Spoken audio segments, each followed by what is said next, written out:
इस वर्ष भी 2023 की भांति हमारी बहुत बड़ी प्राकृतिक आपदा हिमाचल में आई और विशेषकर उसका जो केंद्र बिंदु रहा है हमारा मंडी ज़िला रहा है और उसमें हमारे विभाग से संबंधित जो नुकसान हुआ जिसकी सूचना दी गई उसको अपडेट किया गया। लगभग कोई 210 के आसपास हमारे स्कूल्स प्राइमरी से लेकर आपकी सीनियर सेकेंडरी स्कूल तक वो आपके डैमेज हुए, चाहे वो फुली डैमेज के रूप में माने चाहे पार्शली डैमेज के रूप में करें। और जो अभी प्रथम आंकलन किया है कि लगभग कोई 15 करोड़ के आसपास की हमारी शिक्षा विभाग की आपकी मैं समझता हूँ मंडी ज़िला में नुकसान हुआ है।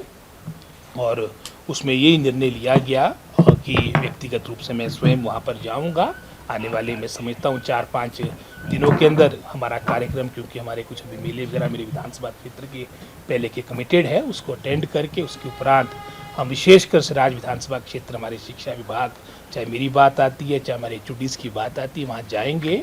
हालांकि अधिकतर हमारे मैं समझता हूँ 95% स्कूल जो आपके क्षतिग्रस्त थे, प्रभावित थे, वो फंक्शनल हो चुके हैं।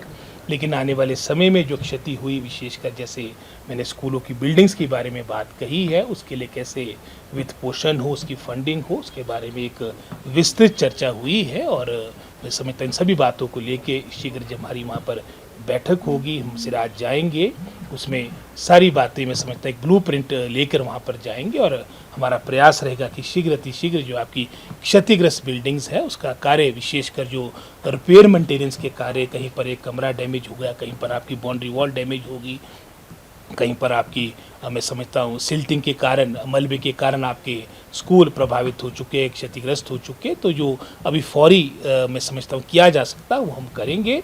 और जो बड़े कार्य है, जैसे हमने पिछले वर्ष भी लगभग कोई 22-23 करोड़ के आसपास की राशि, इसमें से अधिकतर क्योंकि आपकी 2023 में भी बहुत बड़ा नुकसान आपके मंडी ज़िला में हुआ था, हमने लगभग कोई मैं समझता हूँ 60 से 70% जो टोटल हमारे को मिला था रिपेयर रेस्टोरेशन में, विशेषकर 2023 के जो आपकी ये प्राकृतिक आपदा आई थी, नेचुरल कैलेमिटी आई थी, उसमें अधिकतर कार्य हमारे मंडी ज़िला के सैंक्शन हुए थे। तो वर्तमान में भी जो आपकी क्षति हुई उसकी पूर्ति करने के लिए विभाग वचनबद्ध है और इसके लिए हम शीघ्र वहाँ पर जाके जो धरातल की स्थिति उससे अवगत होंगे। दिशा निर्देश दे दिए हैं और उसमें मैं समझता हूँ स्थानीय स्तर पर भी हमारी जो डिस्ट्रिक्ट एडमिनिस्ट्रेशन है वो भी हमारे डिपार्टमेंट के जो हमारे वहाँ पर अधिकारी है उनके साथ समन्वय स्थापित करके वहाँ की जो स्थितियाँ हैं, परिस्थितियाँ, उसके अनुसार निर्णय ले सकती है।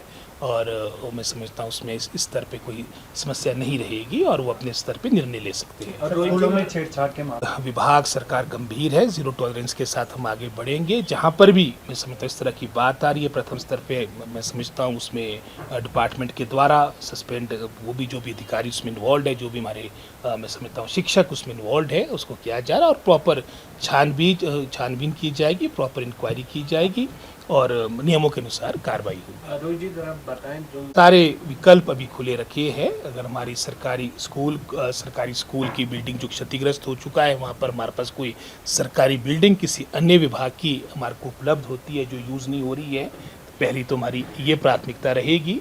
दूसरा, कई लोग स्वेच्छा से भी हमारे स्कूल्स के लिए उसको फंक्शनल करने के लिए मैं समझता हूँ अपनी वहाँ पर रेंट फ्री अकोमोडेशन दे रहे हैं, वो भी स्वागत योग्य है, वो भी मैं समझता हूँ वो भी हमने कहा है। और साथ ही साथ जहाँ आवश्यकता पड़ेगी हम रेंट पे भी मैं समझता हूँ बिल्डिंग लेंगे, अकोमोडेशन लेंगे, ताकि हमारे बच्चों की शिक्षा प्रभावित ना हो। और तभी वो तो हमारा प्रपोजल माननीय मुख्यमंत्री का पड़ा है।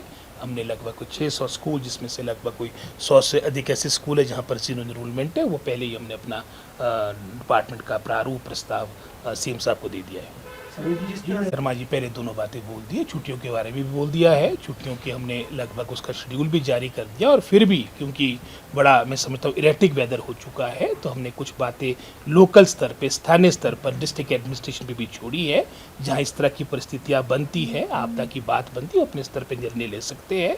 और जहाँ तक जो क्षतिग्रस्त हमारी बिल्डिंग्स हुई या जहाँ पर हमारी शिक्षा विभाग की हमारी मैं समझता एक्टिविटीज़ प्रभावित हुई, उसका केंद्र बिंदु मंडी रहा है। उसके बारे में मैं पहले ही जानकारी दे चुका हूँ कि लगभग कोई 210 के आसपास हमारे स्कूल्स डैमेज हुए और उसमें से लगभग 11 या 12 ऐसे स्कूल्स हैं जो फुली डैमेज्ड है।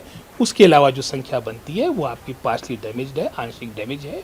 तो हमारा पूरा प्रयास रहेगा कि शीघ्र ये सारी बातें मैं समझता हूँ आपकी सामान्य हो। जो स्थिति के अनुसार जो आवश्यकता होगी करेंगे। जैसे उदाहरण के तौर पे कई ऐसी बिल्डिंग्स बनी हैं जो आप भी देख सकते हैं, बिल्कुल जो नदी नाले के पास पड़ी है। तो हम भविष्य में ये भी कर रहे हैं कि जब ये साइट सिलेक्शन का मसला होगा, शिक्षा विभाग मात्र इस बात तक सीमित नहीं रहेगा कि हमने फंड्स अपने पीडब्ल्यूडी को देने हैं, बाकी वो खुद देखे। ये रिस्पॉन्सिबिलिटी हमारी शिक्षा विभाग की भी होगी। हमने डिप्टी डायरेक्टर्स के लिए हमारे डायरेक्टर स्कूल एजुकेशन चिट्ठी निकालेंगे कि जब भी साइट सिलेक्शन का निर्णय अंतिम होता है पीडब्ल्यूडी डिपार्टमेंट के द्वारा या जो भी आपकी नोडल एजेंसी है, चाहे हिमुडा है, चाहे कोई और आपका बीएसएनएल है, तो उसमें डिप्टी डायरेक्टर हमारा शिक्षा विभाग का भी एक आला अधिकारी होगा, ताकि जो साइट हो वो प्रॉपर हो, इस तरह के नदी नाले में ना हो जिसका आपको इस तरह की अप्रिय घटनाएं देखने को मिलती है। जानकारी दी है उसके अनुसार तो लगभग सभी आपके फंक्शन हो चुके हैं। पहले 9 स्कूल रहे थे, लेकिन फिर भी मैं समझता हूँ कि अभी इसके बारे में जैसे मैंने कहा कि मैं खुद व्यक्तिगत रूप से जाऊँगा और पूरी जानकारी लूँगा। लेकिन जो जानकारी मिली उसके अनुसार लगभग आपके सारे स्कूल्स अब फंक्शनल हो चुके हैं। कुछ आपके कम्युनिटी सेंटर्स में, कुछ आपके पंचायत घर में, क्योंकि अधिकतर हमारे प्राइमरी स्कूल है जहाँ पर कमरों की भी कंपैरेटिवली कम आवश्यकता होती है। तो जहाँ अतिरिक्त आवश्यकता होगी, जैसे मैंने पहले कहा, चाहे वो हमारे को फ्री अकोमोडेशन कोई उपलब्ध करवाता है, कोई सरकारी अकोमोडेशन किसी और बिल्डिंग की, किसी और विभाग की हमारे को मिलती है, रेंटेड बिल्डिंग में हमारे को लेनी पड़ेगी, हम सारे विकल्प तलाशेंगे। सर अभी मानसून गई है तो अब ये तो प्रभु के हाथ की बातें हैं सारी। अब आइडेंटिफाइड वाली बातें तो रही नहीं है, अब तो अनआइडेंटिफाइड वाली बातें हो रही। जहाँ आप कभी आशा नहीं रख सकते थे वहाँ पर नुकसान हो रहा है। तो निश्चित रूप में जो गाइडलाइंस है वो सबके लिए, पूरे प्रदेश के लिए एक कॉमन है।